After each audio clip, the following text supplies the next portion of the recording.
Okay, hey everybody, my name's Ed. Okay, so we're going to do another trade review. This time it is going to be The American Way by John Ridley and George or Jorge Ginty. The original miniseries was 8 issues from 2006 and published by DC Comics imprint Wildstorm. My copy of the trade is from the 10-year anniversary from 2017. Is under the Vertical label.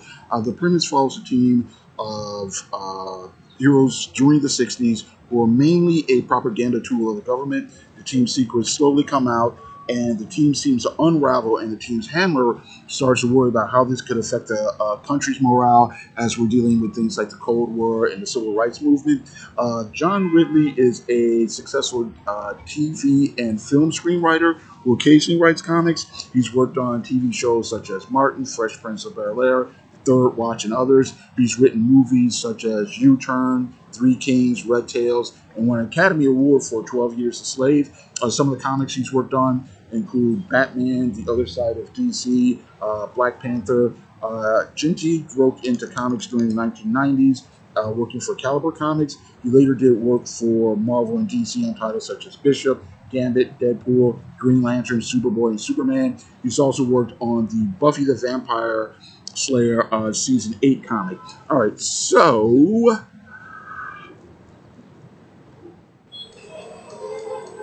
okay, so the story is told from the point of view of Wes Chatham, a former AdMad who joins the Kennedy administration, and it's kind of funny because it sort of mirrors a real life situation of Robert McNamara, who was working. He was the executive at Ford Motor Company, and then he got asked by the Kennedy administration to join as Secretary of Defense. So this story takes place in the 60s and concerns a government superhero team called the Civil Defense Corps. The team has real superpowers, but most of their public fights with supervillains are staged for the public in order to give the people something to believe in and to promote pro-American ideas. The team is mainly a propaganda tool for the government and a possible weapon to use if the Russians ever attack, but the government doesn't have concrete plans to use them in such a way. After the death of a superhero called Old Glory, Chapin suggests that they add a black hero to the team, and the original plan is to consume the black hero's race and then reveal it after he's been accepted by the public.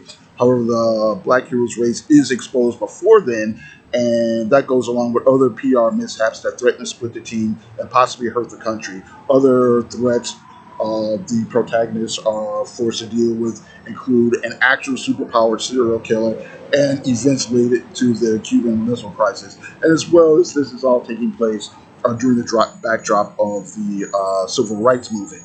All right, so okay, so there's some obvious symbolism going on with the story starting in 1961, the death of Old Glory.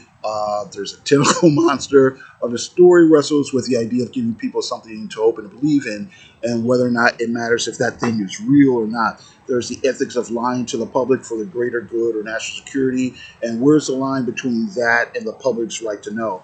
Many characters tap into common superhero archetypes without being direct swipes. However, there's one racist hero who's a little bit too on the nose. His name is Southern Cross, and his costume is all white, and he has flame powers. And it's like it couldn't have been more obvious if they named him Captain Klansman.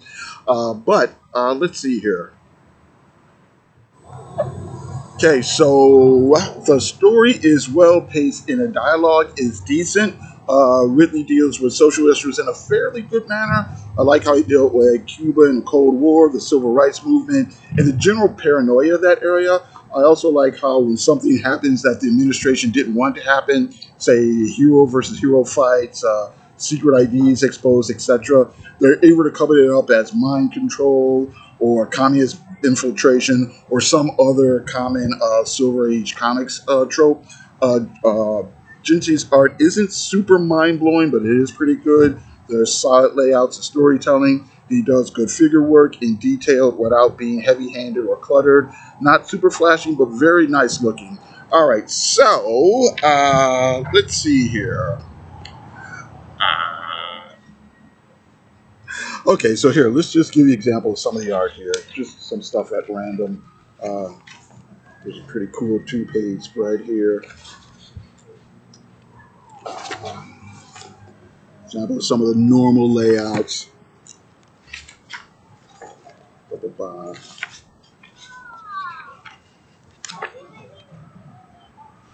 Glory. Okay. Like I said, really decent layouts, solid line work.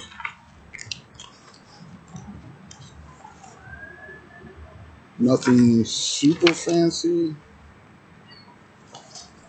But again, decent control of setups and composition.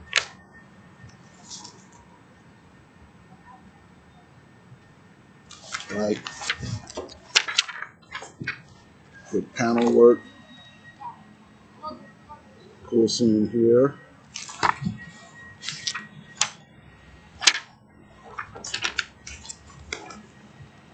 Right.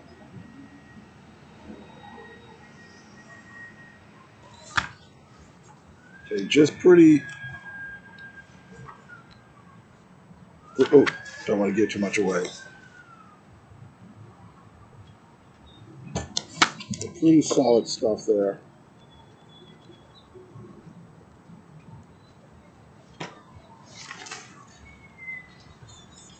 All right.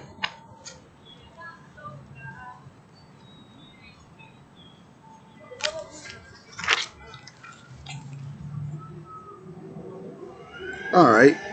Okay, so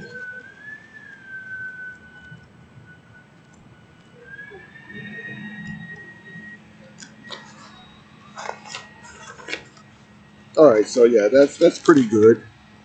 Just to give you a little taste of it, we're gonna move on.